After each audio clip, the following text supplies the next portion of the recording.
আসসালামু আলাইকুম, welcome to my channel guerrilla Gulf TV. আজকের এই ভিডিওতে আমি আপনাদের সাথে শেয়ার করতে চাই এমন দুইটা দেশ, যেই দেশগুলোকে আমি গরিবের ইউরোপ নামে আখ্যায়িত করেছি।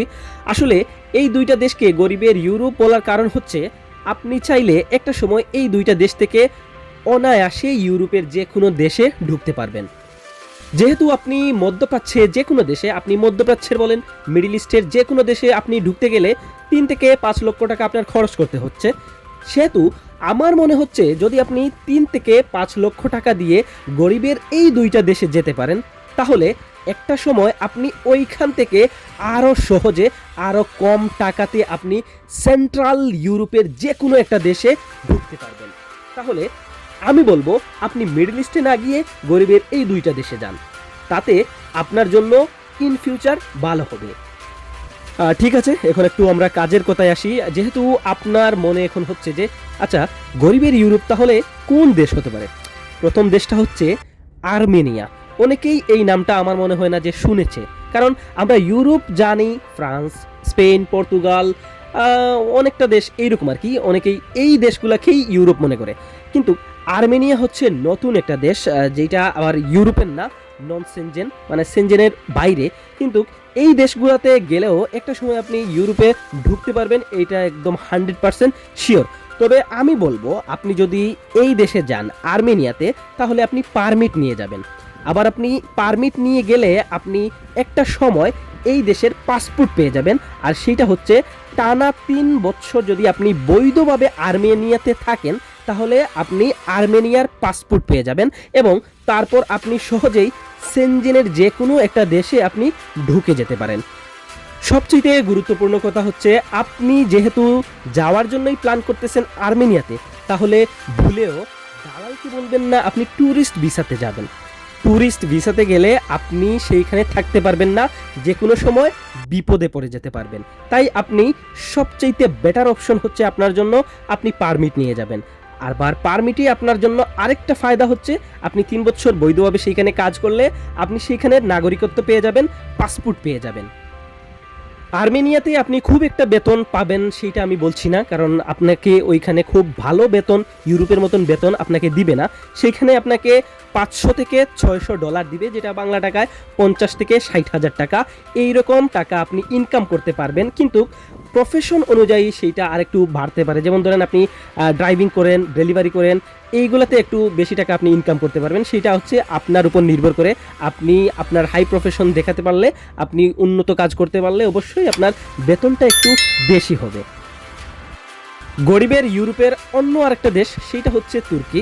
তুর্কি সম্পর্কে অনেকেই জানেন, কিন্তু তুর্কিতে যে পারমিটেও যাওয়া যায় এটা আবার অনেকেই জানেন না। বেশিরভাগ ক্ষেত্রে অনেক মানুষ তুর্কিতে পারমিটে যায় না, কারণ তারা মনে করে এটাতে আসলে ঘুরতে যায়, কারণ বেতন কম এইটা।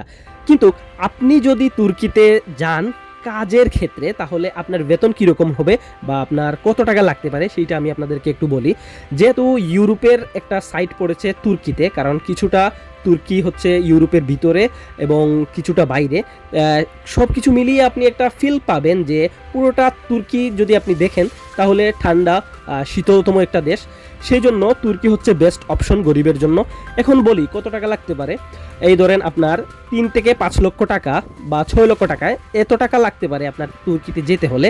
এবং আপনি যদি এইখানে প্রফেশনালি আপনি এইখানে কাজ পাবেন, ক্লিনারের কাজ পাবেন, ড্রাইভিংয়ের কাজ পাবেন, ফুড ডেলিভারি পাবেন, এইরকম কাজ পাবেন। এবং মাসিক টাকা যদি আমি বলি, তাহলে আপনি 50 থেকে 70 হাজার টাকা আপনি ইনকাম করতে পারবেন। সেইটা হচ্ছে আপনার দক্ষতা অনুযায়ী।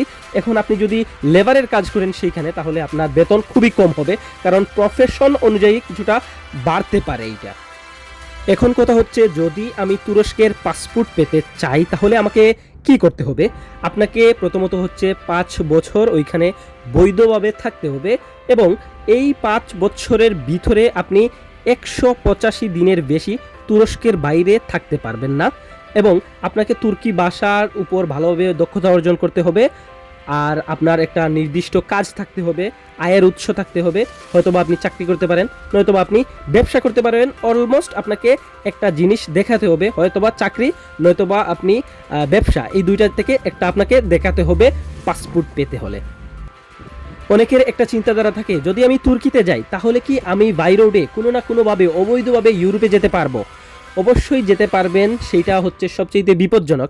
আপনি বাই রোডে, এরপরে আপনাকে যেটা করতে হবে পাহাড় হয়ে, তারপর সমুদ্র হয়ে, সেইটা হয়ে আপনাকে গ্রিসে পৌঁছাতে হবে, এবং সেইটা হচ্ছে সবচেয়ে বিপজ্জনক, কেননা অনেক মানুষ এইভাবে মারা যায়। তাই আমি বলবো আপনি থাকেন, আপনি তুর্কিতে কাজ করেন, বৈধভাবে কাজ করেন, এবং আপনি বৈধভাবে কোনো না কোনো উপায় আছে, যেহেতু বর্তমানে অনেকটা ইজিলি ইউরোপে যাওয়া, সেই ক্ষেত্রে আপনি বলবো যে বৈধভাবে আপনি যান, এতটা রিস্ক নিয়ে যাবেন না।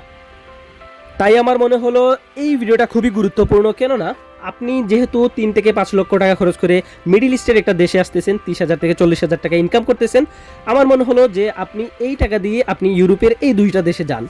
এই 2টা দেশে গেলে অবশ্যই আপনি আরও কম খরচে ইউরোপের যে কোনো একটা সেন্ট্রাল ইউরোপের যে কোনো একটা দেশে আপনি অনায়াসে একটা সময় যেতে পারছেন।